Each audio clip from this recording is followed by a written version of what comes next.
যুবক নাম ছিল আব্দুল উজ্জাম। ইসলামের কথা শুনে, কোরআনের কথা শুনে, নবীর কথা শুনেছে, বড্ড ভালো লাগে। কিন্তু বেচারা চাচার কোলে লালিত পালিত, ঈমান আনতে পারে না। ছাগল চড়াই, মেষ চড়াই চাচার আন্ডারে। চাচার আন্ডারে মানে হলো তার চাচার অধীনে রয়েছে, এখন তার স্বাধীনতা নাই। চাচার অধীনে থাকার কারণে মুখ ফুটে বলতেও পারে না ইসলাম ভালো লাগে, কালেমা ভালো লাগে, নবীজি মুহাম্মদের কথা শুনতে মন চায়। এদিকে মক্কা বিজয়ের কথা শুনেছে, নবীজি হিজরত করে মদিনায় চলে গেছেন। নবীজি হিজরত করে মদিনায় চলে গেছেন। আব্দুল উজ্জার মনে চাই কবে না জানি সেই কালেমা পড়বো, লা ইলাহা ইল্লাল্লাহু মুহাম্মাদুর রাসূলুল্লাহ, এই কালেমা কবে পড়বো। সাহস করে বুকে হাত দিয়ে সাহস নিয়ে চাচার কাছে গেছে। চাচা, আব্দুল্লাহর বেটা মুহাম্মদ তিনি নবী, এই ব্যাপারে আপনার কি মনে হয়? তিনি যে কথা বলেন, সুন্দর কথা বলেন, তার ব্যাপারে আপনি কি কোনো সংবাদ পেয়েছেন? আপনি কি ইসলাম ধর্ম গ্রহণ করতে চান? বলে, না, আমি ইসলাম ধর্ম গ্রহণ করতে চাই না। চাচার যখন এরকম অস্বীকার দেখেছে, ওই ভাতিজা তখন বলতেছে, চাচা, এতদিন আমি মনে করতাম আপনি আগে ইসলাম ধর্ম গ্রহণ করবেন, আর আপনার সাথে সাথে আমি আব্দুল উজ্জা ইসলাম ধর্ম গ্রহণ করব। আপনি যেহেতু আপনার সিদ্ধান্ত জানাই দিলেন, আপনার সামনে আমি আল্লাহকে সাক্ষী রেখে আমি কালেমা পড়ে নিলাম, লা ইলাহা ইল্লাল্লাহু মুহাম্মাদুর রাসূলুল্লাহ।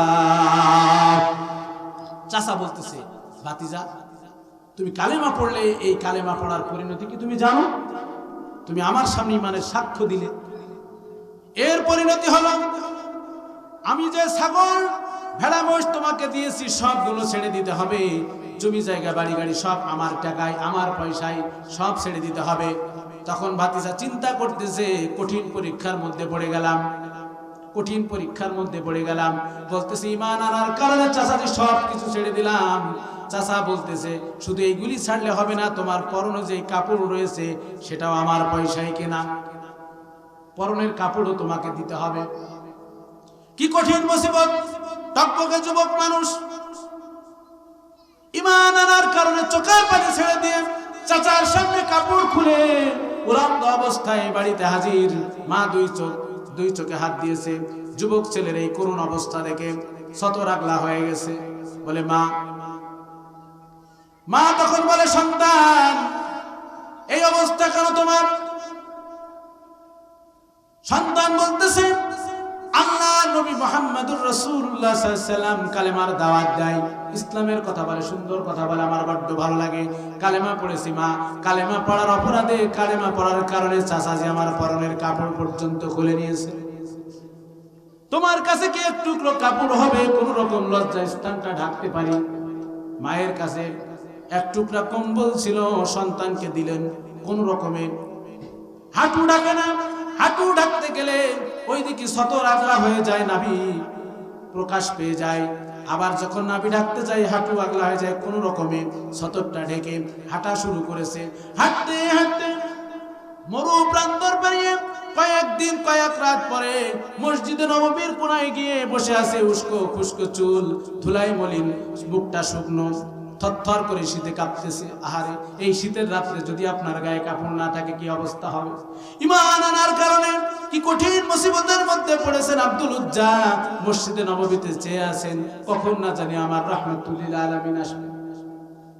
কি সুন্দর তার মুখের বাণী, কি সুন্দর তার তেলাওয়াত, কি সুন্দর তার কথামালা, মুক্তার মতো দাঁতের হাসি, আর কি সুন্দর তার কথাবার্তা, তার কি নুরানি চেহারা। আহারে, কত গল্প তার শুনেছি, আজকে তাকে দেখব, আজকে তার সাথে কথা বলবো। অপেক্ষায় আছে আব্দুল উজ্জা। বিশ্ব নবীজি ফজরের নামাজের জন্য মসজিদে নববীতে আসতে গেলেন, সাথে সাথে বললেন, আসসালাতু আসসালামু আলাইকা ইয়া রাসূলুল্লাহ, আসসালাতু আসসালামু আলাইকা ইয়া রাসূলুল্লাহ। নবীজি সালামের জবাব দিয়ে বলছেন, তোমার এই অবস্থা কেন? কে তুমি? বলে, আমি আব্দুল উজ্জা। ঈমান আনার কারণে কালেমা পড়ার কারণে পরনের কাপড়টুকু পর্যন্ত নিয়ে আসতে পারেনি ইয়া রাসূলুল্লাহ। নবীজি তাকে বসতে দিলেন, তার ঘটনা শুনলেন। ঘটনা শুনে নবীজির চেহারা মোবারক মায়াচ্ছন্ন হয়ে তার চোখ দিয়ে পানি গড়িয়ে পড়ল। বিশ্ব নবীজি তার একটা লকব দিয়ে দিলেন জুলবিজাদাইন, মানে 2 টুকরা কম্বলওয়ালা। তার একটা কোরআন শরীফ দিলেন। আসহাবে সুফফার মধ্যে জায়গা করে দিলেন। আব্দুল উজ্জা এখন হয়ে গেছে আব্দুল্লাহ। নবীজি নাম রেখে দিয়েছেন, তোমার নাম আব্দুল উজ্জা হতে পারে না, তুমি উজ্জার গোলাম না, তুমি আল্লাহর গোলাম। কার গোলাম? তোমার নাম এখন থেকে আব্দুল্লাহ। আব্দুল্লাহ জুলবাজাদাইন, আব্দুল্লাহ জুলবাজাদাইন, তোমার নাম এখন থেকে আব্দুল্লাহ। আব্দুল্লাহ কোরআন শরীফ তেলাওয়াত করে, এত জোরে জোরে কোরআন পড়ে, এত সুললিত কণ্ঠে কোরআন পড়ে, অন্যান্য সাহাবীদের নামাজের মধ্যে ডিস্টার্ব হয়, নামাজের মধ্যে তারা কষ্ট পায়। কয়েকজন সাহাবী নবীজির কাছে বললেন, ইয়া রাসূলুল্লাহ, আপনার সাহাবী আব্দুল্লাহ এত জোরে জোরে কোরআন পড়ে, আমাদের নামাজে ডিস্টার্ব হয়। নবীজি চোখের পানি ছেড়ে বললেন, ও আমার সাহাবীরা শোনো, আব্দুল্লাহ এত দামি ঈমান, আব্দুল্লাহর এত কষ্টের ঈমান, তাকে তোমরা বাধা দিও না। ঈমান আনার কারণে এক টুকরা কাপড়ও তার জোটে না। আল্লাহু আকবার। ঈমান আনার কারণে কিচ্ছু নিয়ে আনতে পারে নাই, বাড়ি ঘর জমি জায়গা সব ছেড়েছে। আব্দুল্লাহকে তোমরা বাধা দিও না, জোরে জোরে কোরআন পড়তে দাও। বিশ্ব নবী তাবুকের যুদ্ধের ঘোষণা দিলেন, বলেন, ও আমার সাহাবীরা, তোমরা যে যা পারো আমার হাতে তোমরা দান করো। সাহাবীরা সমানে দান করা শুরু করলো। 1 2 জন দান করতে করতে দানের স্তূপ হয়ে গেল। আল্লাহর নবী বলেন, আমার আবু বকর কোথায়? আবু বকরের দানটা তো আমার কাছে এখনো আসে নাই। আবু বকর এসেছে অনেক আগে, পিলারের আড়ালে দাঁড়ায় আছে, দাড়িটা ভিজে ভিজে চোখের পানি পড়তেছে। কোন লজ্জায় আল্লাহ রাসূলের কাছে যাব? এত এত দান, আর আমার সামান্য কয়েক গাছা গম আর কয়েকটা দিরহাম, আমি আল্লাহ রাসূলের কাছে এই দানটা কিভাবে নিয়ে যাব? এই ঘোষণা শোনার পরে আবু বকর রাদিয়াল্লাহু তাআলা আনহু পিলারের আড়াল থেকে চোখের পানি নিয়ে রাসূলের সামনে বসেছেন। ইয়া রাসূলুল্লাহ, ইয়া হাবিবাল্লাহ। আল্লাহ রাসূল থলিটা দেখলেন, কি দান নিয়ে এসেছে আবু বকর। আবু বকরের দান দেখে আর চোখের পানি দেখে নবীজি আবু বকরকে সান্ত্বনা দেওয়ার জন্য বললেন, ও আমার সাহাবীরা শোনো, তোমরা যে যা দান করেছো, আজকে সবার চেয়ে আমার আবু বকরের দানটা শ্রেষ্ঠ হয়েছে, আল্লাহর কাছে সবচেয়ে মর্যাদার হয়েছে। সুবহানাল্লাহ। সবচেয়ে বেশি আল্লাহর কাছে দান হয়েছে। হযরত ওমর সেখানে বসা, হযরত উসমান রাদিয়াল্লাহু তাআলা আনহুমা সেখানে বসা। অন্যান্য সাহাবীরা আশ্চর্য হয়ে গেলেন, আবু বকর কি নিয়ে আসলো থলের মধ্যে যে তার দানটা আজকে শ্রেষ্ঠ হয়ে গেল। হযরত ওমর রাদিয়াল্লাহু তাআলা প্রশ্ন করলেন, ইয়া রাসূলুল্লাহ, ইয়া হাবিবাল্লাহ, আমি আপনার কাছে জানতে চাই কি এমন কারণে আবু বকরের দানটা আল্লাহর কাছে সবচেয়ে বেশি পছন্দের হয়েছে। বিশ্ব নবী বললেন, ও আমার সাহাবী, তুমি কত দান করেছো, কত বাড়িতে রেখে এসেছো? ও সাহাবী, তুমি কত নিয়ে এসেছো আর বাড়িতে কত রেখে এসেছো? এইভাবে প্রশ্ন করতেছেন। প্রশ্ন করতে করতে হযরত ওমরের কাছে বলতেছেন, ওমর, তুমি বাড়ি থেকে কত নিয়ে এসেছো আর কতটুকু রেখে এসেছো? হযরত ওমর বলেন, ইয়া রাসূলুল্লাহ, ইয়া হাবিবাল্লাহ, ওমরের সম্পদ বলতে যা কিছু বোঝায় সব সম্পদগুলি আমি হিসাব করে অর্ধেক সম্পত্তি আপনার দরবারে দান করেছি আর অর্ধেক সম্পত্তি আমার বাড়িতে রেখে এসেছি। এরপরে নবীজি বললেন, আবু বকর, তুমি কি নিয়ে এসেছো আর বাড়িতে কি রেখে এসেছো? প্রশ্নটা ভালো করে বুঝবেন। নবীজি বলছেন, কি নিয়ে এসেছো আর বাড়িতে কি রেখে এসেছো? আবু বকর রাদিয়াল্লাহু আনহু তিনি চোখের পানি ছেড়ে বলছে, ইয়া রাসূলুল্লাহ, আবু বকরের বাড়িতে সম্পদ বলতে যা বোঝায় টাকা পয়সা, ভুট্টা গম ছোলা মশারি, সম্পদ বলতে যা কিছু বোঝায় পয়সা দিরহাম যা কিছু বোঝায় সব সম্পত্তি যতটুকু সামর্থ্য ছিল আল্লাহর রাসূলের দরবারে দান করে দিয়েছি। আবু বকরের বাড়িতে আর কোনো সম্পদ অবশিষ্ট নাই আল্লাহর রাসূল ছাড়া। আল্লাহু আকবার। আর কিচ্ছু নাই। হযরত ওমর চোখের পানি ছেড়ে দিয়েছে। তিনি প্রশ্নের অ্যান্সার পেয়েছেন যে আবু বকর তো বাড়িতে কিছু নিয়ে বাড়িতে কিছুই আপনার না, বাড়ি থেকে সব নিয়ে চলে এসেছেন, আর আমি তো বাড়িতে অর্ধেক রেখে এসেছি। এই প্রশ্নের অ্যান্সারের কাছে ওমর হেরে গেছে। কথা ঠিক কিনা? সুবহানাল্লাহ বলবেন না? আরো জোরে বলেন সুবহানাল্লাহ। আব্দুল্লাহ বলতেছি, ইয়া রাসূলুল্লাহ,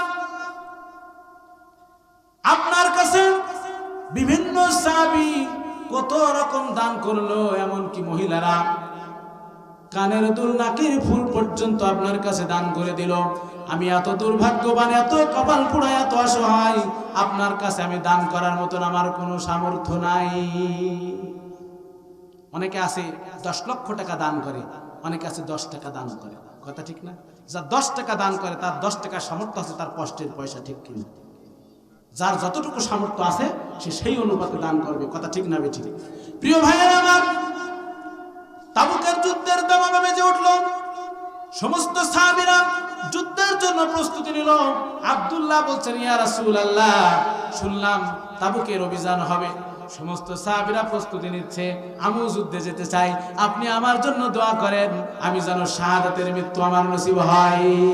মিনান নাবিয়িন ওয়াস সিদ্দিকিন ওয়াস শুহাদাই ওয়াস সালিহিন। শহীদের মৃত্যুর কোনো হিসাব, শহীদের কবরের কোনো হিসাব, তারা বিনা হিসাবে আল্লাহর জান্নাতে চলে যাবে। বলেন সুবহানাল্লাহ। আমার শাহাদাতের মৃত্যুর জন্য ইয়া রাসূলুল্লাহ আপনি দোয়া করেন। আল্লাহ রাসূল বললেন, ও আল্লাহ রাব্বুল আলামিন, আমি আব্দুল্লাহর জন্য দোয়া করলাম, কাফেরদের জন্য আব্দুল্লাহর রক্ত আমি হারাম করে দিলাম। আব্দুল্লাহ বলছেন, আব্দুল্লাহ জুলবাজাদাইন বলতেছেন, ইয়া রাসূলুল্লাহ, ইয়া হাবিবাল্লাহ, আমি আপনার কাছে দোয়া চাইলাম আমার যেন শাহাদাতের মৃত্যু নসিব হয়, আর আপনি আমার জন্য কাফেরদের রক্ত হারাম করে দিলেন, কেমন হয়ে গেল? আল্লাহ রাসূল বললেন, যদি তোমার নিয়ত ঠিক থাকে আব্দুল্লাহ, শোনো, তুমি যদি বিছানায় পড়েও মারা যাও অথবা অসুস্থ হয়ে মারা যাও, আর তোমার নিয়ত যদি ঠিক থাকে, আল্লাহ রাব্বুল আলামিন তোমার বিছানায় শাহাদাতের মৃত্যু দিতে পারেন, ঠিক না বেঠিক? শাহাদাতের তামান্না আমাদের মধ্যে আছে তো? দেখি কারা কারা শাহাদাতের মৃত্যু চান, দেখি। নারায়ে তাকবীর, নারায়ে তাকবীর। আল্লাহ পাক আমাদের সবাইকে শাহাদাতের মৃত্যু নসিব করেন, বলেন আমিন। আল্লাহুম্মা রযুকনি শাহাদাতান ফি সাবিলিকা ওয়াজআল মাউতি ফি বালাদি রাসূলিক, জোরে বলেন আমিন। প্রিয় ভাইয়েরা আমার, কষ্ট হচ্ছে আপনাদের? প্রিয় ভাইয়েরা আমার, তাবুকের যুদ্ধে মুসলমানরা বিজয় লাভ করলো বিনা যুদ্ধে। আব্দুল্লাহর প্রচন্ড জ্বর আসলো, জ্বর আসার পরে আব্দুল্লাহ ইন্তেকাল করলো। সাহাবীরা নবীজির কাছে খবর নিয়ে গেল, আপনার আব্দুল্লাহ ইন্তেকাল করেছেন। বিশ্বনবী সাহাবীদের কাফন দাফনের ব্যবস্থা করতে বললেন। রাতের বেলায় মাটি হবেন, 2 জন ব্যক্তি লাশটা বহন করে নিয়ে আসতেছেন। সেই 2 জন ব্যক্তি 2 জন বিশিষ্ট সাহাবী, হযরতে আবু বকর এবং হযরতে ওমর রাদিয়াল্লাহু তাআলা আনহু। বিশ্বনবী নিজে কবরের মধ্যে দাঁড়িয়ে লাশটা নিজের দিকে নিয়ে নিলেন। তোমরা লাশটা আমার হাতে দাও, লাশটা আমার হাতে দাও। টিম টিম করে বাতি জ্বলতেছে, একজন সাহাবী বাতি নিয়ে দাঁড়িয়ে আছেন, তিনি হলেন ইসলামের মুয়াজ্জিন হযরতে বেলাল রাদিয়াল্লাহু তাআলা আনহু। বিশ্বনবী লাশটা কবরে নামানোর সাথে সাথে আল্লাহর কাছে 2 হাত তুলে বলেন, ও আল্লাহ রাব্বুল আলামিন, আজকে সারা দিন সকাল থেকে সন্ধ্যা পর্যন্ত আমি আব্দুল্লাহর প্রতি খুশি ছিলাম, আমি আব্দুল্লাহর প্রতি রাজি ছিলাম, আব্দুল্লাহর প্রতি খুশি ছিলাম, সন্তুষ্ট ছিলাম। ওগো আল্লাহ, তুমি আব্দুল্লাহর প্রতি রাজি হয়ে যাও, খুশি হয়ে যাও, সন্তুষ্ট হয়ে যাও। সুবহানাল্লাহ। বিশ্বনবী বলতেছেন, আমি আব্দুল্লাহর প্রতি রাজি ছিলাম, খুশি ছিলাম। ওগো আল্লাহ, তুমি রাজি হয়ে যাও, খুশি হয়ে যাও। জোরে বলবেন, দোয়া কবুল হবে না হবে না? জোরে বলেন, হবে না হবে না? মা বোনেরা লক্ষ্য করে শুনুন, শাহাদাতের মৃত্যু কত সৌভাগ্যবান ব্যক্তিদের হয়। সিরাতাল লাযীনা আন'আমতা আলাইহিম, নিয়ামত প্রাপ্ত যারা, তাদের 3 নম্বর শ্রেণী হলো শহীদগণ। আব্দুল্লাহ জুলবাজাদাইন শাহাদাতের মৃত্যু নসিব হয়ে গেল, আল্লাহ রাসূলের দোয়া কবুল হয়ে গেল। পাশে সাহাবীরা কান্নাকাটি করে গড়াগড়ি দেয়। কোন কোন বর্ণনায় এসেছে সাদ বিন আবি ওয়াক্কাস, কোন জায়গায় এসেছে ইবনে মাসউদ, আব্দুল্লাহ ইবনে মাসউদ রাদিয়াল্লাহু আনহুমা। এই সাহাবীরা কাঁদতেছে, গড়াগড়ি করতেছে আর বলতেছে, ওগো আব্দুল্লাহ, আজকের লাশটা তোমার না হয়ে যদি আমি আব্দুল্লাহ ইবনে মাসউদের হয়ে যেত, কত সৌভাগ্যবান না আমি হয়ে যেতাম। সুবহানাল্লাহি ওয়া বিহামদিহি, সুবহানাল্লাহি বিহামদি। জিকির করেন, লা ইলাহা ইল্লাল্লাহ, জোরে নাম।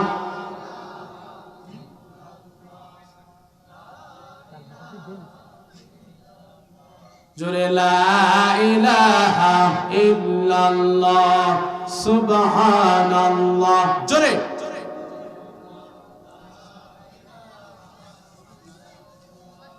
সুবহানাল্লাহ আলহামদুলিল্লাহ লা ইলাহা ইল্লাল্লাহ সুবহানাল্লাহ জোরে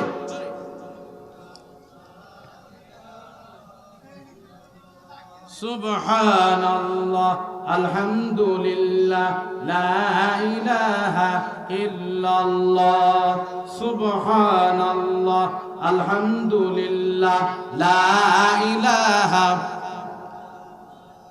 সুবহানাল্লাহ আলহামদুলিল্লাহ লা ইলাহা এই পৃথিবী ও আকাশের মালিক তুমি রহমান তোমার দয়া এদের মাঝে নদীর মতো বহমান লা ইলাহা ইল্লাল্লাহ জোরে লা সবাই লা ইলাহা লা ইলাহা লা ইলাহা ইল্লাল্লাহু মুহাম্মাদুর রাসূলুল্লাহ সবাই বলুন সাল্লাল্লাহু আলাইহি ওয়াসাল্লাম। প্রিয় ভাইরা, আপনাদের কষ্ট হচ্ছে না তো? কেউ বেজার হচ্ছেন না তো? আলোচনা চলবে? আল্লাহর নাম নিতে ভালো লাগে না খারাপ লাগে? লিল্লাহি তাকবীর। আল্লাহ পাক বলছেন ওয়া রাব্বাকা ফাকাব্বির, তোমরা আমার নামে তাকবীর দাও। ওই ছাতা মাতা নাতার নামে এই এলোর নামে চরিত্রের ফুলের সার্টিফিকেট দেওয়ার দরকার নাই। স্লোগান হবে কার নামে? স্লোগান হবে আল্লাহর নামে। আর চরিত্র সার্টিফিকেট দেব নবীর নামে। কথা ঠিক কিনা? আমার নেতা তোমার নেতা, এই তো মাশাআল্লাহ স্লোগান তো জানে। আমার নেতা তোমার নেতা, দিন ইসলাম দিন ইসলাম, লিল্লাহি তাকবীর। না, ভোল্টেজটা বাড়লো না, সব মানে একেবারে ড্যাম মতো হয়ে গেছে। দেখি দুই হাত উঁচু করেন সবাই, দুই হাত উঁচু করেন, দেখি নাড়া দেন, নাড়া দেন। লিল্লাহি তাকবীর। আল কোরআনের আলো, আল হাদিসের আলো, নারায়ে তাকবীর। আল্লাহ কবুল করেন, বলেন আমিন। এবার একটু হয়েছে মোটামুটি, আলহামদুলিল্লাহ বলেন আলহামদুলিল্লাহ। প্রিয় ভাইরা আমার, আমি আপনাদেরকে বলতেছিলাম যে শাহাদাতের মৃত্যু কোনো হিসাব হবে না। এই মৃত্যু আমাদের সব সময় আল্লাহর কাছে চাইতে হবে। আরবিতে না পারেন অন্তত বাংলায় বলবেন, আল্লাহ যেখানে যে অবস্থায় মৃত্যু দেওয়া, মৃত্যু তো একদিন বরণ করবই, অন্তত শাহাদাতের মৃত্যুটা যেন হয়। এই দাবি আমরা রাখতে পারি না ইনশাআল্লাহ আল্লাহর কাছে। আল্লাহ কবুল করেন, বলেন আমিন। প্রিয় ভাইরা, সূরা নিসার 59 নম্বর আয়াতে প্রথম বলছিলাম সবার প্রথম আল্লাহর আনুগত্য করতে হবে। 2 নম্বর পয়েন্টে এবার আসি, ওয়া আতিউর রাসূল। 2 নম্বরে কার আনুগত্য করতে হবে? এক জায়গায় না, সব জায়গায়, সব জায়গায়। একজন বলতেছে, হুজুর আমি আপনার খুব ভালোবাসি, বিদেশ থাকি, প্রবাসে থাকি, প্রায় প্রায় ফোন দেয়, মোবাইল করে, দেখা করার জন্য পাগল। বলতেছে আসেন এক হোটেলে, আমি দেশে আসতেছি, এক রেস্টুরেন্টে এক হোটেলে আপনার সাথে দেখা করব। হুজুর তখন ওই হোটেল রেস্টুরেন্টে গেছে। হুজুর মনে মনে ভাবতেছে আমার এত ভালোবাসে, এত মহব্বত করে, নিশ্চয় অবশ্যই সে আমার মতন লেবাসের একজন মানুষ হবে হয়তো। হুজুর এবার হোটেলে চলে গেছে, রেস্টুরেন্টে চলে গেছে। হ্যালো ভাই, আপনি কোথায়? বলে আমি তো রেস্টুরেন্টে। বলে আমু তো রেস্টুরেন্টে, আপনি কই? বলছে আমি তো টেবিলে, এই যে চেয়ারে বসে আছি, অমুক নাম্বার টেবিল। বলছে আমি ওর পাশে দাঁড়ায় আছি। বলছে কই, হাত উঁচু করেন। বলতেছে এই তো। হাত যাই না উঁচু করেছে। হুজুর তখন আশ্চর্য, চুল হলো অন্য কাটিং করা চুল, মরক কাটিং, মেসি কাটিং, মদ্দা কাটিং, নেইমার কাটিং, নানান রকমের কাটিং কুটিং এর চুল, হাতে চেন পরা, বয়লা পরা, চুড়ি পরা, একটা প্যান্ট পরা রয়েছে তা আবার ছিঁড়া, ওবার স্টাইল না ছিঁড়া প্যান্ট পরা, এরকম নানান রকমের এরকম আটো সাটো স্টাইল মিস্টাইল করা। হুজুরের বলতেছে হুজুর আমি হলাম সেই ভক্ত। হুজুর তখন চিন্তা করতেছে, আরে ভাই আপনি আমার কেমন ভক্ত। আমি মনে করতেছিলাম আমি যেমন পাঞ্জাবি গায়ে দিই, আপনার গায়ে হয়তো একটা পাঞ্জাবি থাকবে, আমি যেমন মাথায় টুপি পরি, আপনার মাথায় হয়তো একটা টুপি থাকবে, আশা করতেছিলাম। কিন্তু এখন দেখতেছি বিপরীত। ভাইরে ভাই, আমার সাথে আপনার কোনো মিল নাই। আপনি আমার কেমন ভালোবাসেন। নবীজির মহব্বত করেন, ভালোবাসেন, নবী বলে কান্দেন, নবী বলে পাগল হয়ে যান, নবীর জন্য জীবন দেওয়ার জন্য প্রস্তুত কারা কারা আছেন? এই প্রশ্ন করার সাথে সাথে দুই হাতের সাথে পা উঠে যেতে পারে, কথা ঠিক না বেঠিক? কিন্তু নবীর আনুগত্য করার কথা শুনলেন, ঠিক কিনা? নবীর অনুসরণ হচ্ছে না, ভালোবাসা করে দেয়।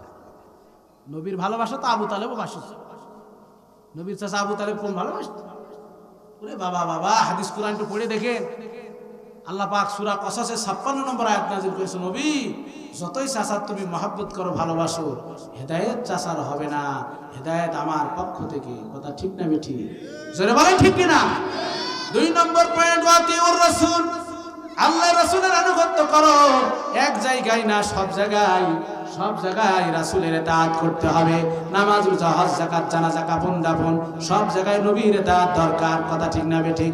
এইজন্য নবীজি যেই পোশাকে ছিলেন আমাকেও সেই পোশাক করতে হবে। নবীজি স্ত্রীদের সাথে যে আচরণ করেছিলেন সেই আচরণ আমার করতে হবে, কথা ঠিক কিনা? নবীজি যেইভাবে খাবার খেতেন আমাকে সেইভাবে খাবার খেতে হবে। নবীজি যেইভাবে চলাফেরা করতেন আমার সেইভাবে চলাফেরা করতে হবে, কথা ঠিক না বেঠিক? জিকির করেন লা ইলাহা, আরো জোরে লা ইলাহা, জোরে লা ইলাহা,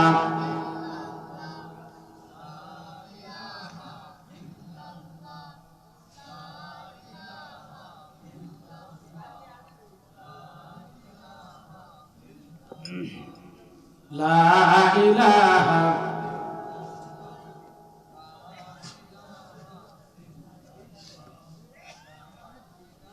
লা ইলাহা ইল্লাল্লাহু মুহাম্মাদুর রাসূলুল্লাহ সাল্লাল্লাহু আলাইহি ওয়াসাল্লাম।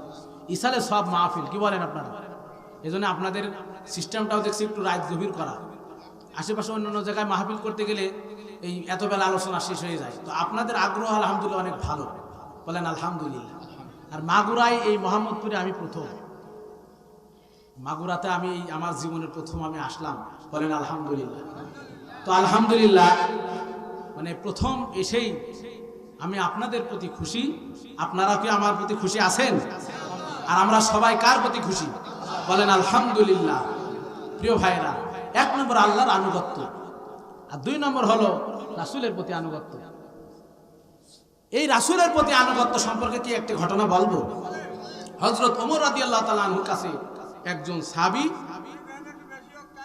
টাইম হোক দেখেন, আর বাজার মাস টাইম একটু হোক, কারণ মাহফিলটা ডেলি হবে না, কথা ঠিক না ঠিক?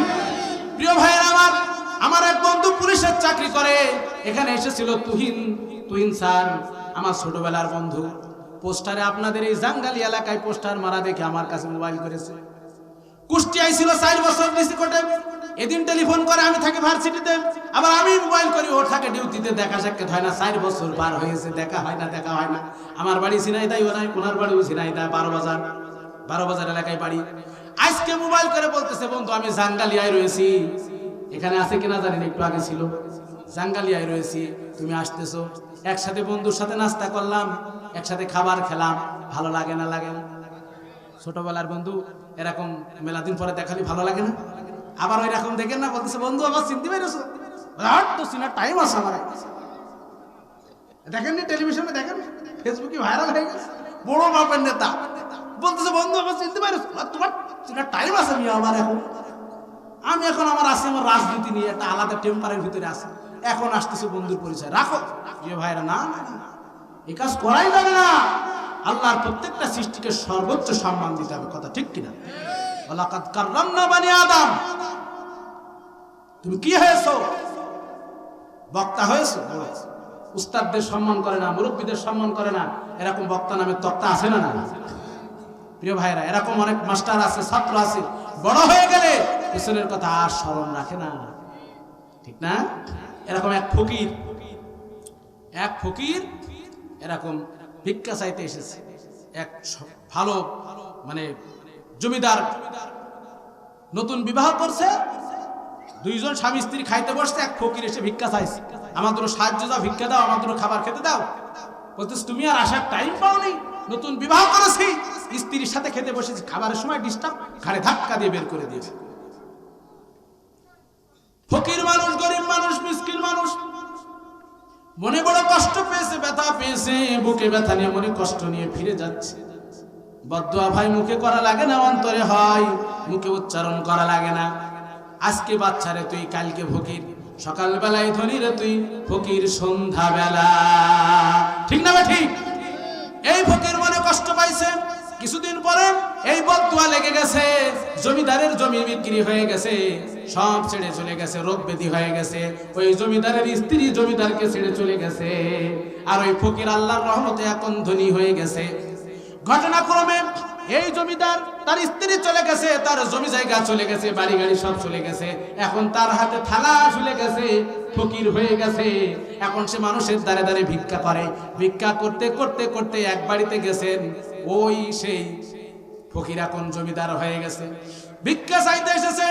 ভিক্ষা যখন চেয়েছে, ওগো আমার দুটো ভিক্ষা দাও, তখন এই যে ফকির, এও কিন্তু স্ত্রীর সাথে খাবার খেতে বসেছে। তখন স্ত্রী বলতেছে, থাক, এখন যাওয়ার দরকার নাই, আমরা দুইজন খাবার কাছে একটু খেয়ে নিই শান্তি মতন। স্বামী বলতেছে, না প্রাণের বিবি, এটা হতে পারে না। তুমি জানো না আমার কি করুণ ইতিহাস ছিল, আগে আমি একটু ফকিরকে খাবার দিয়ে আসি। কথা বুঝতে পেরেছেন? ফকিরকে একটু খাবার দিয়ে আসি। ফকির খাবার দিতে গিয়ে দেখে এই হলো সেই জমিদার। কথা কি বুঝতে পেরেছেন? এই হলো সেই কি। এরকম ঘটনা ঘটতে পারে কিনা? প্রিয় ভাইয়েরা আমার, এজন্য মানুষ অহংকার করা যাবে না। আল্লাহ রাব্বুল আলামিন বলেন, ইন্নাকা লান তাখরিকাল আরদা ওয়া লান তাবলুগাল জিবালা তুলা। তুমি এত অহংকার করতে পারো না, জমিনে দম্ভ ভরে চলো না। আর তুমি যদি দম্ভ করো, তোমার পা দিয়ে তুমি পাহাড়ও টলাইতে পারবা না। তুমি মানুষ, আমি আল্লাহ পাক সুইচ একবার টিপ দিলে তুমি জায়গায় শেষ। কথা ঠিক কিনা? যত বড় নেতা হও আর যত বড় ক্ষমতা ধরা হোক না কেন, মালাকুল মউত আসলে ছাড় নাই। কথা ঠিক না বেঠিক? প্রিয় ভাইয়েরা আমার, এজন্য আসুন আল্লাহর গোলামি করি, আল্লাহর আনুগত্য করি, রাসূলের আনুগত্য করি। আপনাদের শোনাচ্ছিলাম রাসূলের আনুগত্যের একটা ঘটনা আপনাদের শোনাইতে চাই। হযরত ওমরের কাছে ওই সাহাবী এসেছে, মনে আছে না? ওই সাহাবী এসে বলতেছে, ওমর আমার একটা বিচার করে দাও। বলছে, পয়লা গেছিলে কার কাছে? বলছে, নবীজির কাছে। দেখো ওমর, কেমন নবীজির বিচার, আমি নামাজ পড়ি, রোজা রাখি, হজ করি, যাকাত দিই, আর এক ইহুদি মামলা দায়ের করেছে, আল্লাহ রাসূল সাক্ষী প্রমাণ সব নিয়ে ইহুদির পক্ষে রায় দিয়েছে, মুসলমানের বিপক্ষে। কাজটা কি ঠিক করেছে? আমি তোমার কাছে আইছি, সানি বিচার নিয়ে মীমাংসাটা তুমি করে দাও। এই কথা শোনার পরে হযরত ওমরের মাথা গেছে গরম হয়ে, চোখ মুখ লাল হয়ে গেছে। আল্লাহ রাসূল বিচার করেছে, আর এই মুসলমানের পছন্দ হয়নি, তো টাটকা মুনাফিক। হযরত ওমরের মাথায় কাম করে নাই, কোষমুক্ত তরবারি নিয়ে এসে মাথা দ্বিখণ্ডিত করে দিয়েছে। সমাজে ঘোষণা সবাই ছড়াই গেল, হযরত ওমর একজন মুমিন মুসলমান খুন করেছে, হত্যা করেছে। আল্লাহ রাসূলের টেনশনে পড়ে গেলেন। হযরত ওমর এই কাজটা না করলেও পারত। এবার দুশ্চিন্তার মধ্যে সবাই আছে, কিন্তু হযরত ওমরের মনের খবর জানেন তিনি কে। আসতে বলবেন না তিনি কে। সেই আল্লাহ রাব্বুল আলামিন যখন দেখলেন হযরত ওমর আল্লাহ রাসূলের ফয়সালা অনুযায়ী সঠিক কাজ করেছে, আল্লাহ রাব্বুল আলামিন আয়াতটা নাজিল করে সমাধান করে দিলেন, ও নবী সংশয়ের কোনো কারণ নাই।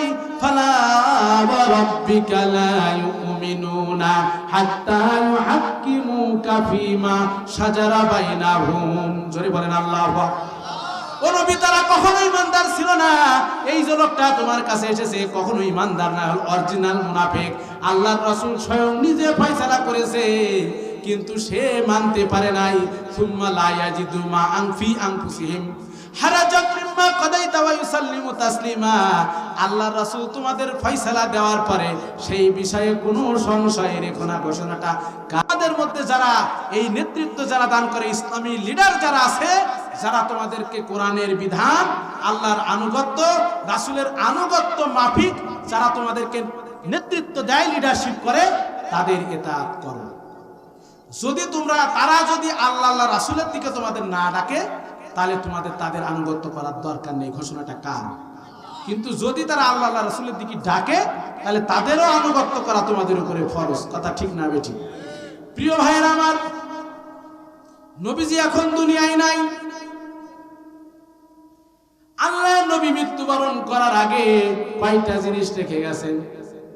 জোরে বলেন কয়টা? দুইটা। একটা হলো কুরআন আর একটা হলো নবীজির হাদিস। লান তাদিল্লু মা তামাসসাকতুম বিহিমা কিতাবাল্লাহি ওয়া সুন্নতি রাসূলিহি। আল্লাহ নবী বলেছেন আমি মৃত্যুর পরে আমার পরে আর কোন নবী আসবে না, কিন্তু দুইটা জিনিস রেখে গেলাম, এই দুইটা জিনিস যারা আঁকড়ে ধরবে তারা কখনো পথভ্রষ্ট হবে না। আল্লাহু আকবার। প্রিয় ভাইয়েরা আমার, সেই কোরআন হাদিস আমাদের সামনে আজও আছে, আছে না নাই? কিন্তু সেই কোরআন অনুযায়ী আমরা চলি না।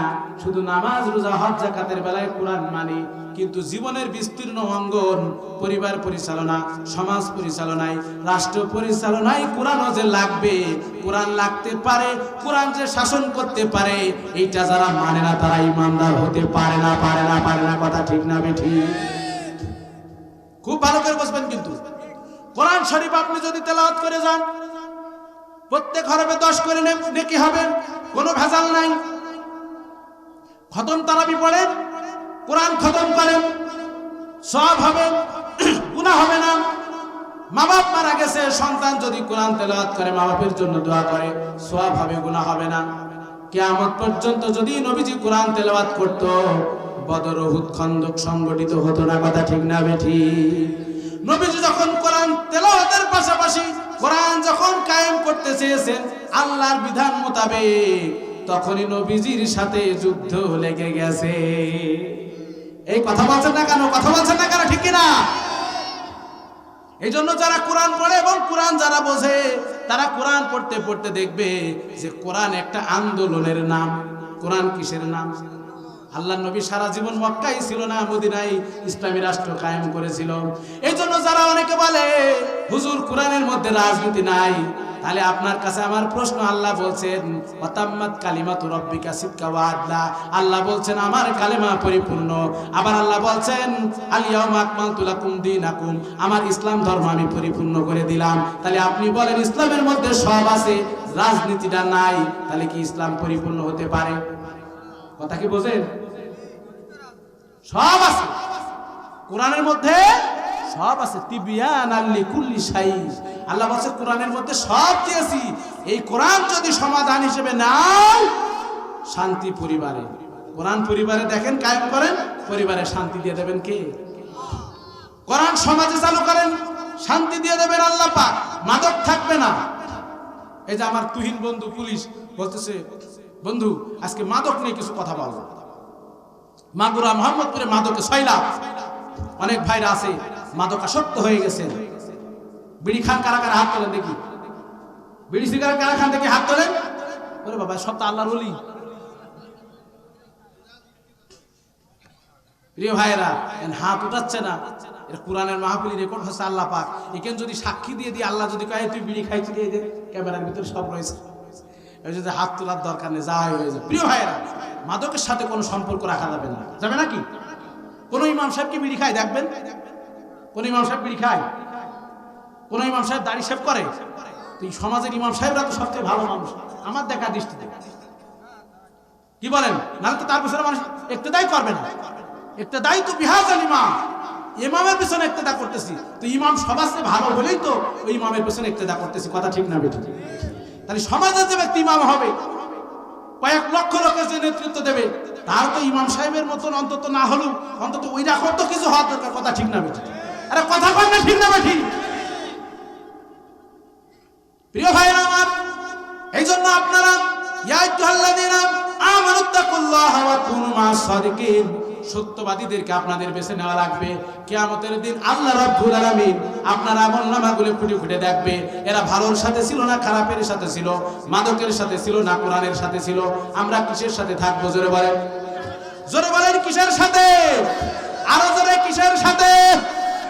কোরআন আছে যেখানে, জোর হইল না, কোরআন আছে যেখানে, হাদিস আছে যেখানে, কোরআন মানবে যারা জান্নাতে যাবে তারা। আমি বলেছিলাম নবীজি 4টে কথা বলেছেন, কয়টা?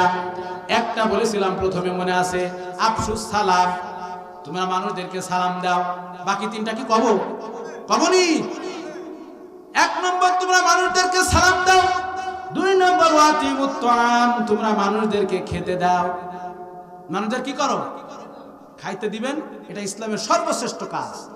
আইয়ুল ইসলামি খায়র তুতঈমুত তাআম, ইসলামের সর্বশ্রেষ্ঠ কাজ কোনটি? আইয়ুল ইসলামি খায়র ইয়া রাসূলুল্লাহ, ইসলামের সর্বশ্রেষ্ঠ কাজ আল্লাহ নবী বলেন তোমরা মানুষদেরকে খেতে দাও। হাদিসের মধ্যে এসেছে কিয়ামতের কঠিন ময়দানে, হাসরের ময়দানে আল্লাহ পাক বলবেন ও বান্দা আমি ক্ষুধার্ত ছিলাম, তুমি আমাকে খেতে দাওনি। বান্দা তখন বলবে আল্লাহ আবার কেমন কথা, আপনি তো আল্লাহ রাব্বুল আলামিন, আপনি কি আবার খান? আপনার কি ক্ষুধা লাগে? আল্লাহ বলবে না বান্দা তুমি বুঝতে পারো নাই, ওই মোহাম্মদপুর জাঙ্গালি এলাকায় অমুক এতিম, অমুক অসহায়, অমুক গরিব মানুষ, সে ক্ষুধার তাড়নায় কাতর ছিল, ক্ষুধার কষ্টে ঘুরেছে, কাউকে বলতে পারে না। ক্ষুধার যন্ত্রণায় কাতর ছিল এই ফকির মিসকিন, ওই ক্ষুধার্তকে যদি তুমি এক লোকমা খাবারের ব্যবস্থা করতে, একটা রুটির ব্যবস্থা করতে, আমি আল্লাহ রাব্বুল আলামিনকে খাওয়ানোর মতন সওয়াব হয়তো। সুবহানাল্লাহ। সহিহ হাদিস। ইসলামের শ্রেষ্ঠ কাজ তুতিউমুত তাআম, দুই নম্বর কাজ মানুষদেরকে খেতে দিবেন, মহব্বত সম্পর্ক বাড়াই দেবেন। কে? খাবার খেতে দিবেন, মহব্বত বাড়বে। এইবার নামাজে ঢুকাই নিয়ে চলে আসবেন যে বন্ধু চলো নামাজ পড়তে। একদিন দুই দিন তুমি শুধু কাও কাপড় নষ্ট, কাপড় নষ্ট, প্যান্ট ঠিক নেই, কাপড় ঠিক নেই, আর এই কথা বলা যাবে না। আমার মিয়া ভাই আবার অন্যরকম লোক। আমার এক বোনের নামাজ পড়ে না, তা বলতেছে ভাই চলেন নামাজ পড়ে আস। বলছে কাপড় নষ্ট মিয়া ভাই। বলছে ওই জন্যই আমি এই যে বগলদা ভাইকে লুঙ্গি নিয়ে আইছি, এই লুঙ্গি নিয়ে আইছি, চেঞ্জ করো চলো মসজিদে, সাইড না। কথা বুঝতে পেরেছে? কাপড় নষ্ট করবে তো আগে থেকে জানা যাচ্ছে। আবার দেখবেন হুজুর মানুষ যদি আজানের সময় একটু চার দোকানে থাকে, ওই আজান যে হয়ে যাবে হুজুর খেয়াল টিয়াল নেই নাকি, আজান দিয়ে দিল, আপনার তো নড়াচড়া দেখতেছি না। তার মানে ওই কাজ শুধু হুজুরেরই, ওনার আর এই কাজ দরকার নেই। এরকম মানে আছে না নাই? ওই কাজ শুধু হুজুরেরই, আর আমাদের ওই কাজ দরকার নাই। এই মনে কাকা হুজুর খেয়াল টিয়াল আসেনি, আজান পড়ে গেছে, আপনার খবর কি? এরকম মানুষ আছে। এরকম সাইড দেওয়া যাবে না। একটু খাবার খেতে দেবেন, দেখবেন ইনশাল্লাহ কথা শুনবে। আমি এক মসজিদ ইমামতি করতাম, ওই জীবননগর হাসাদা সেন্টার মসজিদে। এক মুরব্বী বাজান দেখতাম আমার সাথে কথা কয়, খালি কেমন যেন দূরে দূরে চলে। একদিন ডাকলাম বাজান আপনি আমার পর বেজান নাকি? ধরে চার দোকানে নিয়ে যে 10-20 টাকা খরচ করলাম, একটু খাওয়ান দাওয়ান করালাম, একটু কোলাকুলি করলাম। ও মা দেখলি পরের দিন থেকে আগে সালাম দেয়, মুসাফা করে, ভালোবাসে। কয় টাকা খরচ করেছি আমার এখনো মনে আছে। আগে দেখলো অত কথা কত, আর এখন সামান্য কিছু খরচ করছি, এখন দেখালি সালাম দেখা। আপনারাও টার্গেট থাকবে যে খাওয়াবো 10 টাকা তোমার পিছনে, কিন্তু আমি আদায় করে নেবো সওয়াব অন্তত কমপক্ষে 20 কোটি। কথা ঠিক না বেঠিক? আপনি যদি ডেকে ভালো কাজে ঢুকাইতে পারেন, ওই ব্যক্তির সমান সওয়াব আপনার আমল নামায় দিয়ে দেবেন কে? আর হাদিসের মধ্যে আসছে আপনার সওয়াব কাটা যাবে না, আপনার সওয়াব এক ফোঁটা কাটা যাবে না। আপনার সমপরিমাণ সওয়াব তো হবেই, আর তার সমান সওয়াব আপনার হবে। আর যদি সে ভালো কথা নাও শোনে, আপনার কি কোনো ক্ষতি আছে? প্রিয় ভাইরা, আল্লাহ কবুল করেন, বলে না আমিন। ভাইরা আমার, বন্ধুরা আমার, প্রিয় বাবাজিরা আমার, পর্দার অন্তরালের মা বোনেরা, 1 নম্বর কাজ সালাম দাও।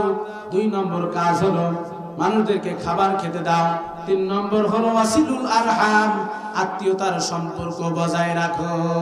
হুজুরা তখন যা বলেছেন সব ঠিক, এইবার বড় খরচ আর পারবো না। ওয়াসিলুল আরহাম, আত্মীয়তার সম্পর্ক রাখতে পারবো না। আমাদের অনেকের ভিতরে এই ত্রুটি আছে, আল্লাহ আমাদেরকে মাফ করুন, বলে না আমিন। আত্মীয়তার সম্পর্ক এখন আমাদের মধ্যে এই জায়গা খুব দুর্বল হয়ে গেছে। আগে অনেক কষ্ট করে মানুষ, অনেক কষ্ট করে মেহমানদের জন্য আয়োজন করত, কথা ঠিক না? এখন 1 মিনিট মোবাইল করবে, সেই খোঁজটাও নেওয়া জোটে না। হ্যাঁ জোটে, যার একটু টাকা পয়সা ভালো আছে ওনার সাথে খুব খাই খাতে, কথা ঠিক না বেঠিক? জিকির করেন লা ইলাহা, জোরে লা ইলাহা ইল্লাল্লাহ, লা ইলাহা, লা ইলাহা ইল্লাল্লাহু মুহাম্মাদুর রাসূলুল্লাহ, সুবহানাল্লাহ, আলহামদুলিল্লাহ, লা ইলাহা ইল্লাল্লাহ, সুবহানাল্লাহ।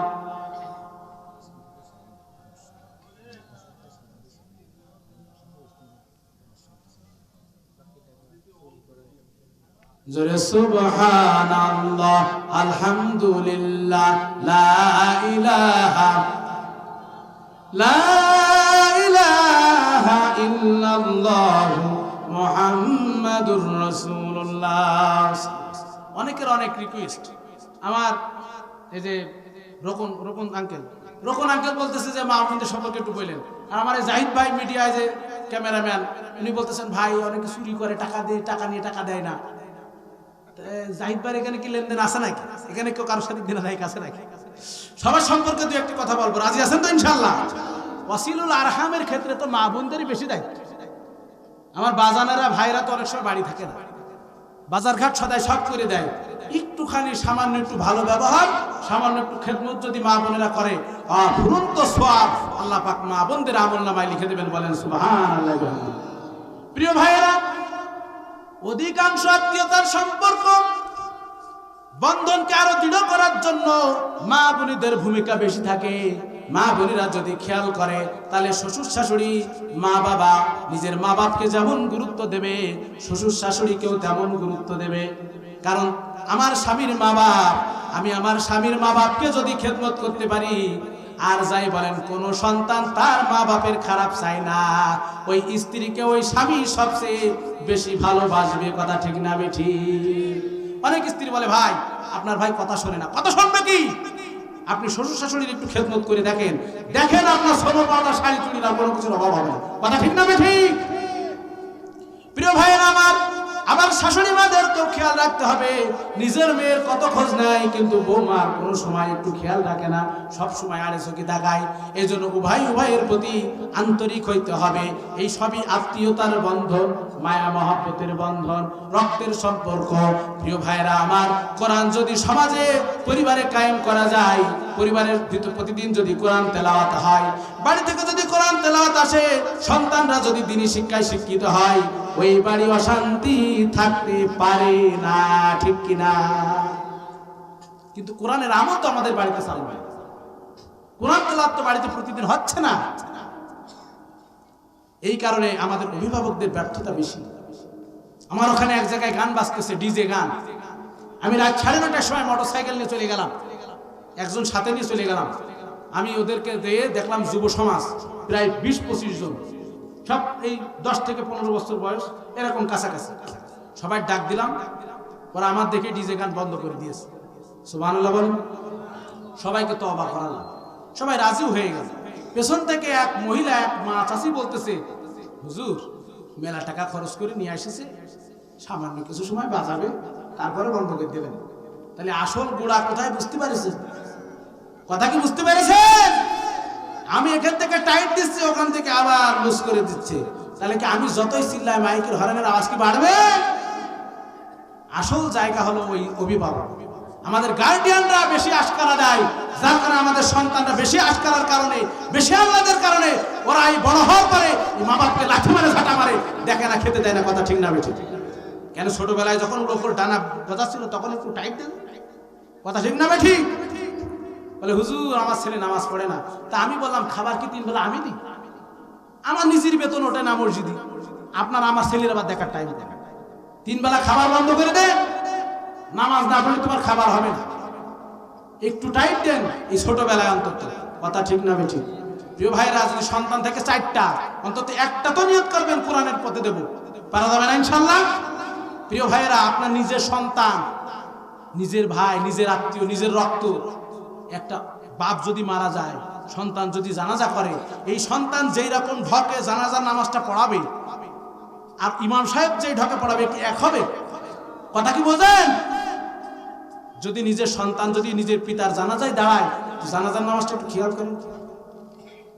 আমার আব্বা মারা গেল গত 10 সেপ্টেম্বর। 10 সেপ্টেম্বর আমার আব্বার জানাজা আমি নিজে পড়াইছি, আলহামদুলিল্লাহ। আমার পরিবারে আমার দিয়ে শুরু কোরআনের হাফেজ, এখন 7 জন কোরআনের হাফেজ, আলহামদুলিল্লাহ। আমার আব্বার একটা বড় কাজ ছিল, যেখানে ওয়াজ মাহফিল হতো আমার আব্বা সেখানে হাজির। বলেন সুবহানাল্লাহ। আল্লাহ পাক রব্বুল আলামিন হয়তো তার এই আলেমদের সোহবত, কোরআনের সোহবতে আল্লাহ পাক তার পরিবারে কোরআনের হাফেজকে ভরে দিয়েছে। বলেন সুবহানাল্লাহ। প্রিয় ভাইরা আমার, এজন্য আমার মা বোনদের কাছে অনুরোধ, সন্তানদের দিকে একটু খেয়াল রাখেন। সন্তান গড়ার কারিগর হলো আপনারা। এই জন্য 3 নম্বর কাজ, আত্মীয়তার বন্ধন রক্ষার জন্য মহিলাদের ভূমিকা, মা বোনদেরকে বেশি ভূমিকা রাখতে হবে। আল্লাহ কবুল করেন, বলেন আমিন। আর 4 নম্বর কাজ, নবীজি বলেছেন ওয়াসাল্লু বিল্লাইলি ওয়ান নাসু নিয়ামুন তাদখুলুল জান্নাতা বিসালাম। জোরে জোরে বলেন সুবহানাল্লাহ। মানুষেরা যখন ঘুমায় যাবে, মানুষেরা যখন ঘুমের কোলে ঢলে পড়ে, রাত যখন গভীর হয়, দুনিয়ার সমস্ত দোকানপাট, অফিস আদালত সব কিছু বন্ধ হয়ে যায়, মাগুরার ব্যবসা প্রতিষ্ঠান বন্ধ হয়ে যায়।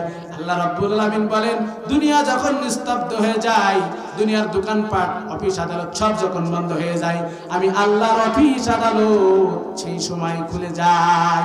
আমি আল্লাহ রাব্বুল আলামিন 7 আসমান থেকে নিচে নেমে আসি, প্রথম আসমানে এসে ডাক দিই, বান্দারে কে আছিস বিপদগ্রস্ত, কে আছিস ঋণগ্রস্ত, কে আছিস ক্ষুধার তাড়নায় কাতর, কে আছিস অভাবগ্রস্ত, কার ছেলে সন্তান হয় না, মেয়ে হয় না, কার মেয়ের বিবাহ হয় না, কার স্ত্রী কথা শোনে না, কার মা বাপ কষ্টে আছে, নানান মুসিবতের কথা সিজদা দিয়ে যদি আমি আল্লাহ রাব্বুল আলামিনের কাছে যদি বলতে পারিস, ওয়াসাল্লু বিল্লাইলি ওয়ান নাসু নিয়ামুন, এই রাতের গভীরে যদি আমার সিজদা দিতে পারো বান্দা, তাহলে তুমি তাদখুলুল জান্নাতা বিসালাম, জান্নাতে শান্তিতে প্রবেশ করতে পারবে।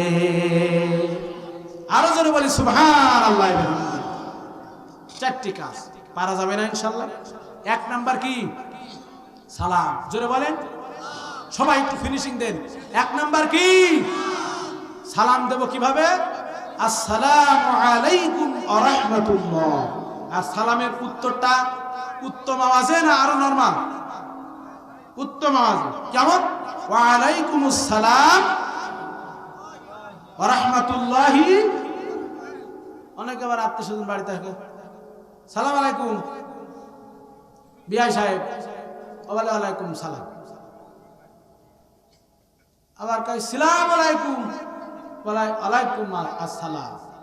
এরকম না, আসসালামু আলাইকুম ওয়া রাহমাতুল্লাহ। আর যে জবাব দেবে ওয়া আলাইকুমুস সালাম ওয়া রাহমাতুল্লাহি ওয়া বারাকাতুহু। ঠিক আছে? 2 নম্বর হলো মানুষদেরকে খাবার খাওয়াইতে হবে, যার যতটুকু সাধ্য আছে। সাহাবীদের সুন্নাত এটা, সালফে সালেহিনদের সুন্নাত, এখনো আলেমদের মধ্যে এই সুন্নাত আছে। আপনারাও চেষ্টা করেন মানুষদেরকে বেশি বেশি খাওয়ানোর জন্য। আল্লাহ কবুল করেন, বলেন আমিন। 3 নাম্বার হলো আত্মীয়তার সম্পর্ক। 3 নম্বর কি? আত্মীয়তার সম্পর্ক। খোঁজ নেবেন তো, এখন বৈষম্য করবেন না তো? বড় লোকদের বেশি খোঁজ নেবেন, গরিব আত্মীয়দের খোঁজ নেবেন না, এমন কি করবেন? প্রিয় ভাইরা, এই বৈষম্য করেন না। সাহাবীদের মধ্যে আল্লাহ রাসূল যারা জীর্ণ শীর্ণ ছিল, গরিব সাহাবী ছিল, আল্লাহ রাসূল তাদেরকে বেশি গুরুত্ব দিতেন। কথা ঠিক না বেঠিক? আর একজন ভাইয়ের প্রতি গুরুত্ব দেবেন, আল্লাহ পাক আপনার মর্যাদা সম্মান বাড়াই দেবেন। একজন সাহাবী ছিল আনসারী সাহাবী, হাদিসের মধ্যে এসেছে, কোরআনের মধ্যে এসেছে তার ঘটনা। সূরা হাসরের 9 নম্বর আয়াতের মধ্যে তাফসীরে পাওয়া যায়। একজন সাহাবী আনসারী সাহাবী ছিল। এই আনসারী সাহাবী নবীজির এক মেহমান নিয়ে আসলেন বাড়িতে রাতের গভীরে। বিবির কাছে জিজ্ঞেস করলেন, বিবি বাড়িতে কোনো খাবার আসেনি? বলে সামান্য খাবার আছে, বাচ্চাদের খাবার। বাচ্চাদেরকে যদি দিই মেহমান বিদায় হবে না, মেহমানকে যদি দিই বাচ্চাদের খাওয়া হবে না। নবীজি বললেন, বাচ্চাদেরকে আদর করে ঘুম পাড়ায় দাও, মেহমানকে আগে সন্তুষ্ট করতে হবে।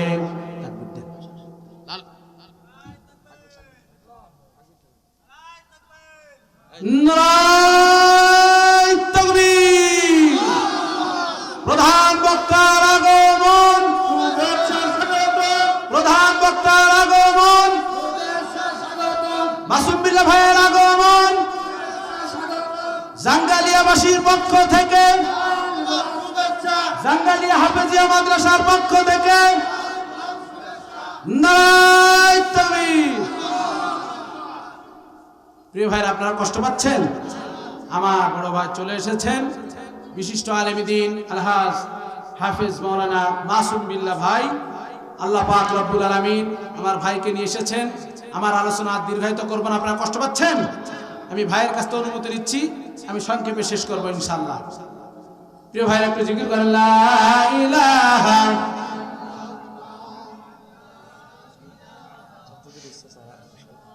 জোরে লা ইলাহা। আরেকটু কষ্ট দেব প্রিয় ভাইরা, যদি আপনারা মনে কষ্ট না নেন, মেহেরবানি করে, আমি তো আপনাদের বয়সে ছোট, একটু কষ্ট দেব আমার ভাইয়ের সম্মানে। সেটা হলো, যদি আরেকটু মেহেরবানি করে, এই যে এই সাইডে একটু খালি জায়গা রয়েছে, সামান্য একটু চেপে চেপে একটু সামনের দিকে একটু এগিয়ে যদি বসতে পারেন আর জিকির করেন, একজন ব্যক্তি উঠবেন না কিন্তু, যদি ওঠেন কিন্তু আমি নাম ধরে অপমান করবো, কিন্তু জানি আর না জানি। সামনের দিকে চলে আসেন, দেখি এক হাত করে আগান, এক হাত সামান্য, ইনশাল্লাহ সব জায়গায় তো গরম আছে, চলে আসেন, জিকির করেন লা ইলাহা। আর আশেপাশে যারা ঘোরাঘুরি করতেছেন, প্রধান বক্তা চলে এসেছে, অন্তত বড় ভাইয়ের সম্মানে কুষ্টিয়া থেকে আগত ভাই বক্তা চলে এসেছেন, আপনারা মেহেরবানি করে বিয়াদবি করবেন না, আলেমদের সাথে বিয়াদবি করলে আল্লাহ নারাজ হয়। এই জন্য আপনার সামনের দিকে সবাই এগিয়ে আসেন, আর একটু জিকির করেন লা ইলাহা ইল্লাল্লাহ। ভাই আপনাদেরকে আবার আলাদা করে বলা লাগবে? একটু 5 মিনিট বসা যায় না ভাই? আসেন, সবাই চলে আসেন, জোরে লা ইলাহা, জোরে লা ইলাহা, লা ইলাহা ইল্লাল্লাহ, সবাই লা ইলাহা। পাখিরা সব জিকির করে গাছের ডালে বসিয়া, লা ইলাহা ইল্লাল্লাহ, জোরে, আরো জোরে, আরো জোরে, লা ইলাহা। আল্লাহকে স্মরণ করে জোরে লা ইলাহা ইল্লাল্লাহ, সবাই লা ইলাহা, জোরে লা ইলাহা ইল্লাল্লাহ, লা ইলাহা, লা ইলাহা ইল্লাল্লাহু মুহাম্মাদুর রাসূলুল্লাহ, সবাই বলুন সাল্লাল্লাহু আলাইহি ওয়াসাল্লাম। প্রিয় ভাইরা আমার, আল্লাহ নবী সাহাবী মেহমান বাড়িতে নিয়ে গেছেন, নিয়ে যাওয়ার পরে যখন এই ঘটনা শুনলেন, বাচ্চাদেরকে ঘুম পাড়ায় দিতে বললেন। আল্লাহ নবী সাহাবী বিবির সাথে পরামর্শ করলেন, ও বিবি রে, যখন মেহমানকে খাবার দিবা, কৌশলে তুমি বাতিটা নিভাই দিবা। মেহমানের সাথে আমি বসে থাকবো, আমি কোনো খাবার খাবো না, মুখ দিয়ে শুধু চপচাপ আওয়াজ করব। আমার মেহমান মনে করবে আমার মেজবান আমার সাথে শেয়ার করতেছে, খাবার খাচ্ছে, অথচ আমি খাবার খাবো না। আমরা মেহমানকে পরিতৃপ্ত করে খাওয়াবো, তৃপ্তি সহকারে খাওয়াবো। যার রুটি মাংস ছিল, মেহমানকে তৃপ্তি সহকারে খাওয়ানোর পরে রাত্রিবেলায় ঘুম পড়েছে, ফজরের নামাজে ওই সাহাবী, আনসারী সাহাবী, কোন বর্ণনা এসেছে ওই সাহাবীর নাম ছিল হযরতে তালহা রাদিয়াল্লাহু তাআলা আনহু। ওই সাহাবীকে নবীজি যখন দেখলেন, আল্লাহর নবী মুবারকবাদ জানালেন, আহলান সাহলান জানালেন, বলেন ও আমার সাহাবী, গতকাল রাতের বেলায় অন্ধকারের মধ্যে বাতিটা নিভাই দিয়ে মেহমানকে যে কদর তুমি করেছ, নিজেরা না খেয়ে সন্তানদের না খাওয়ায় আল্লাহর সন্তুষ্টির জন্য নিয়তটা পরিশুদ্ধ করে আমার এক উম্মতকে, আল্লাহর এক গোলামকে তোমরা যে খাবার দিয়ে সন্তুষ্ট করেছো, আল্লাহ খুশি হয়ে গেছেন।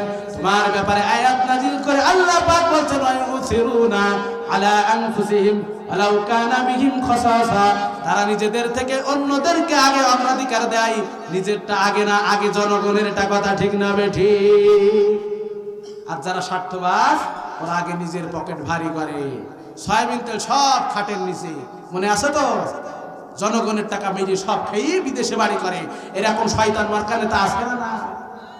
নেতা যদি হতে চাও, বিশ্ব নবীর মতো ক্ষুধার্ত থেকে নেতা হতে হবে, হযরত ওমরের মতন, আলীর মতো নেতা হবে। কথা ঠিক না বেঠিক? আগে জনগণের খাবার, তারপরে নেতার খাবার। আপনারা শান্ত বাংলার জমিনে আগামী দিনে যারা নেতা হবে, তারা আগে জনগণের হক আদায় করবে, তারপরে নিজেদের কথা। কথা ঠিক না বেঠিক? কারা কারা চান দুই হাত তুলে আল্লাহকে দেখান। লিল্লাহি তাকবীর। আল কোরআনের আলো, বিপ্লব, ইসলামী বিপ্লব, নারায়ে তাকবীর। আল্লাহ পাক আমার প্রিয় ভাইদেরকে কবুল করুন। আল্লাহ সুবহানাহু ওয়া তাআলা যদি চায়, আবার কোন এক ময়দানে মাগুরাতে দেখা হবে, বলি ইনশাআল্লাহুল আজিজ। প্রিয় ভাইরা, আমার জন্য দোয়া চাই, আমার ভাইয়ের জন্য দোয়া চাই, আমার মরহুম পিতার জন্য দোয়া চাই, মায়ের জন্য দোয়া চাই, আপনাদের সকলের জন্য দোয়া করে আমার নিজের জন্য দোয়া চেয়ে আল্লাহ রাব্বুল আলামিনের কাছে আমরা সাহায্য চেয়ে আল্লাহ সন্তুষ্টির জন্য যে কথাগুলি শুনলাম, বুঝলাম, বাস্তব জীবনে আমল করব নাকি করব না? সবাই রাজি আছি ইনশাআল্লাহ? আল্লাহ পাক আমাদের সমস্ত ভাইদেরকে জাঙ্গালিয়ার সমস্ত খেদমতকে আল্লাহ কবুল করুন, বলেন আমিন। ওয়া আখিরু দাওয়াহুম আনিল হামদুলিল্লাহি রাব্বিল আলামিন। আসসালামু আলাইকুম ওয়া রাহমাতুল্লাহি ওয়া বারাকাতুহু।